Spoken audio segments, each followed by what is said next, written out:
Hi, this is Julie Hutchinson with Core Performance, and today's topic is who is the real boss? Is it your heart or your brain? And I put a post down a couple days ago in this group asking you guys who you thought was the real boss. Some of you said your heart and some of you said your brain. And I'm going to reveal the surprising truth that most people don't talk about in a little bit. But I thought first I would give you a little bit of background behind the brain and behind the heart. So let's start with the brain. So think about when we grow up and we go to school, we've been taught to use our brain. We learn, we get educated, we get rewarded on merits like good grades. If we're smart, we get A's and B's, we get promoted based on our skill set. We advance in companies based on a lot of times how smart we are, what our knowledge base is. However, I'm going to share this with you that several people that I begin to work with have said to me, my brain feels like it's on overdrive. A lot of people will say to me, I can't stop thinking. My brain is just tired. Has that ever happened to you? I mean, do you ever feel like your brain is on overdrive or that you can't stop thinking? Or maybe you wake up in the middle of the night because your brain's like this and it's just chatter, chatter, chatter, chatter, and you can't turn it off. Yeah, that's happened to a lot of us before. Now, here's the problem. The problem is that, now this was a study that was done by the National Science Foundation. And what they found was that a person has, on average, 2,500 to 3,300 thoughts per hour. That's not per day, that's literally per hour, 2,500 to 3,300 thoughts per hour. Of those thousands of thoughts, 80% were negative. 80%. And 95% were the exact same thoughts that they had the day before, and the day before, and the day before. So if you think about that, like literally think about that, if 80% of our thoughts are negative and they're the same repeated thoughts, are these thoughts on overdrive? Are they in our subconscious? And a lot of them are, because our subconscious is a lot of how we respond to things. And then when we respond to things, we may have these judgments or perceptions, and that's how we start to perceive the world. And if our perceptions are negative and we are looking at the world through that lens and our brains are on overdrive, what are you getting back? Are you getting back these perceptions of that person's a jerk, that person's hard to work with, what's happening to our world? Why can't I sleep? Why can't I keep up? I wake up and I'm already behind. These are things that I've heard with people that I begin to work with. And when we have these thoughts, what happens? Oftentimes, we decide to interrupt those thoughts because we don't like them anymore. And so what do we do to interrupt the cycle? I would say the number one thing that I hear is I eat. I'm going to go eat something because I don't like the way I feel. I don't like the way I'm thinking. So I'm going to eat something. Or if it's after work, we have a cocktail. We'll drink because it will change our consciousness. So thinking, going back to that National Science Foundation, if a lot of our thoughts are negative and we interrupt that cycle, why are we interrupting it? We're interrupting it because we don't like how we're thinking. We don't like what our brain is putting out. Maybe we'll go exercise. That helps a ton. I'm huge into exercise. It helps a whole lot. And we do these things because we want to change the way we're thinking. So a little bit more about the brain. The brain literally it's a storage pattern. It recognizes things. So if we think about like a computer, right? It's what we're putting into our brains creates these patterns in our brains, repeated thoughts, repeated memories. And if we repeat them a lot, they grow these neural pathways in our brains, and they just start to come up, and we think about them. Now, I'll share something with you. Here's an example. When we have an event in our lives that has a strong emotion associated with it, right? Our brain forms a memory of the event and the contextual information that goes with it. So like sounds, touch, temperature, smell, environment. It stores this memory, and the memory becomes unconscious. So if I were to ask you, where were you on 9/11? Where were you? Most everybody here would say, I know exactly where I was and exactly what I was doing. Or I might ask you, where were you when the space shuttle blew up? I know exactly where I was and what I was doing when I heard that information. Because those two examples that I just gave, those are examples of events that happen that we have a strong emotion tied to that, which creates this pattern of storage inside of our brains. Here's another example. Let's say you went to a backyard barbecue when you were 5 years old, and you could smell the hamburgers on the grill, and people were laughing and having a great time, and you had this association with the smells. It was a hot summer day, and you kind of remember the temperature, and you're playing frisbee with some people. And as a little kid, you jump into the frisbee game, and somebody throws a frisbee, and you go to run to get it, and this big black dog goes up to grab the frisbee, but instead of grabbing the frisbee, the dog accidentally bites your arm. And now your arm is bleeding, and you have to go and get stitches in your arm. Well, there's a strong emotion associated with that. There's a memory that comes with that. And you may remember big black dogs equal danger. So now you go to a backyard barbecue, and now you're an adult.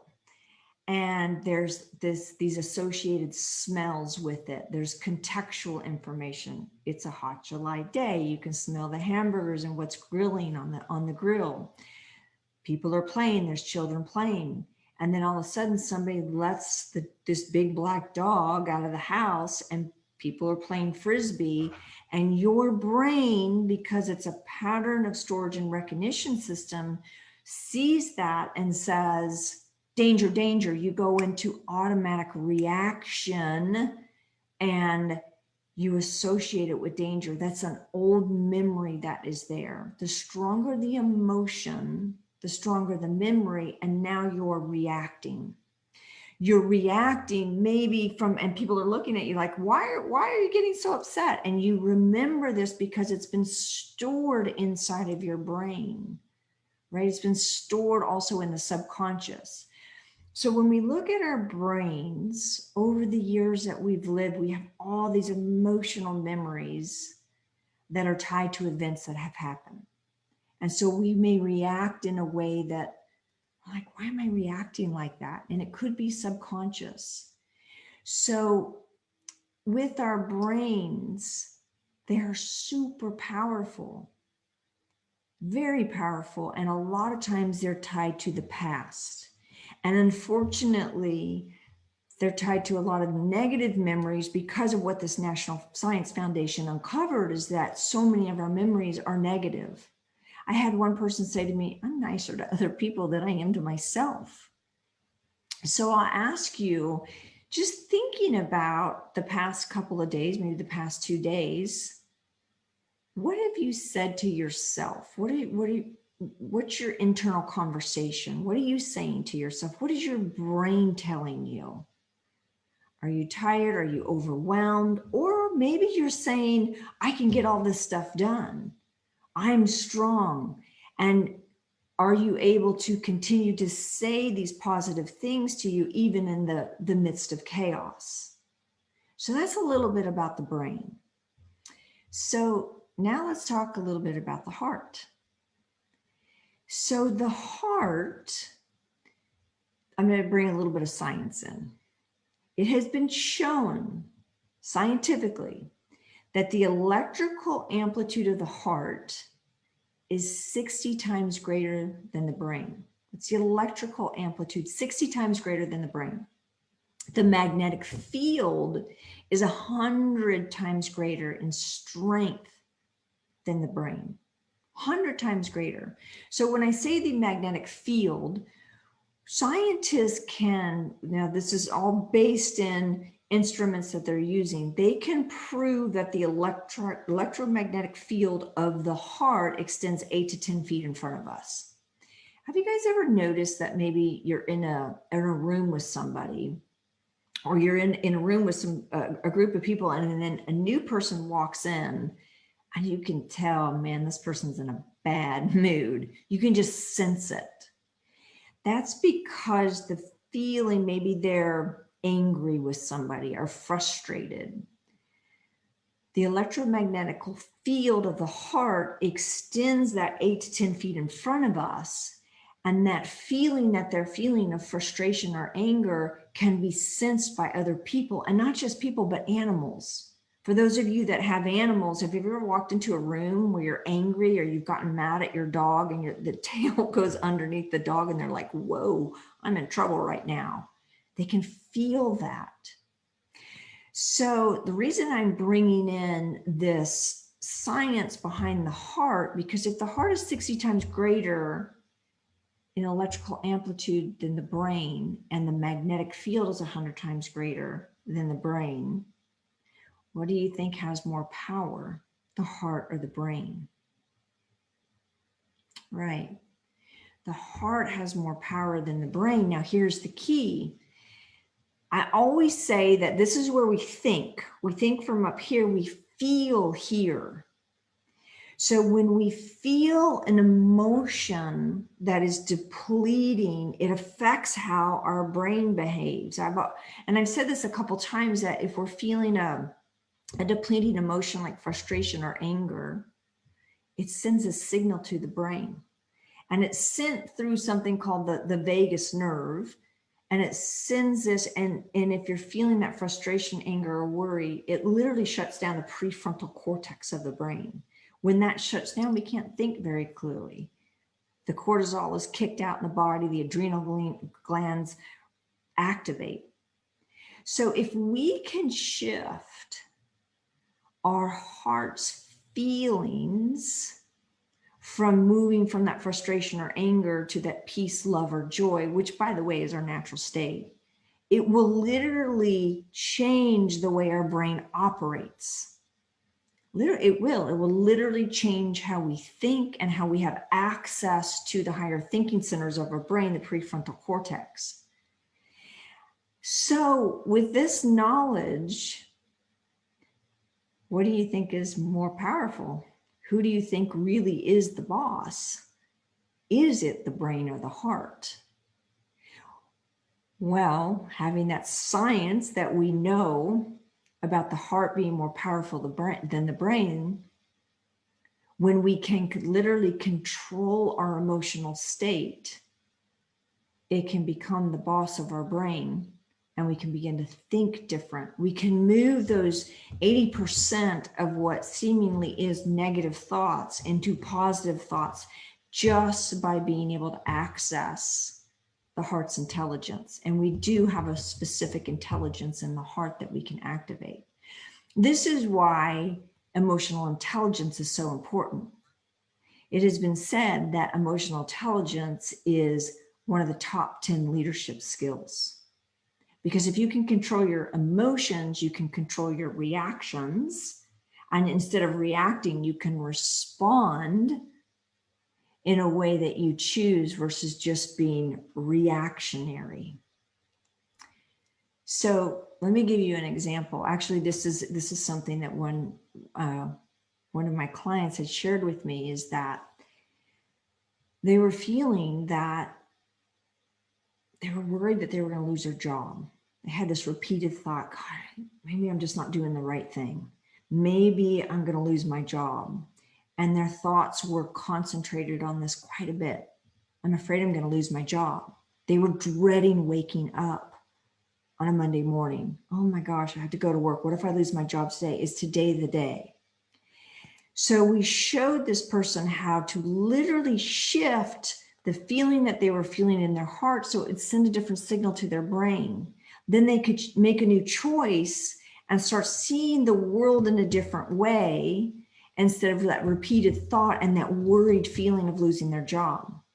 After about 3 weeks of practicing this, this person said, I haven't woken up happy on a Monday morning in a really long time.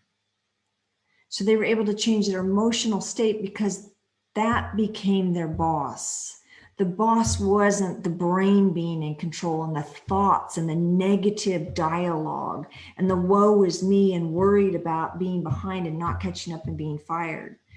We taught them how to shift the boss from being here to the boss being here. When we shift that, we literally can move into a state that is the flow state, otherwise known as coherence.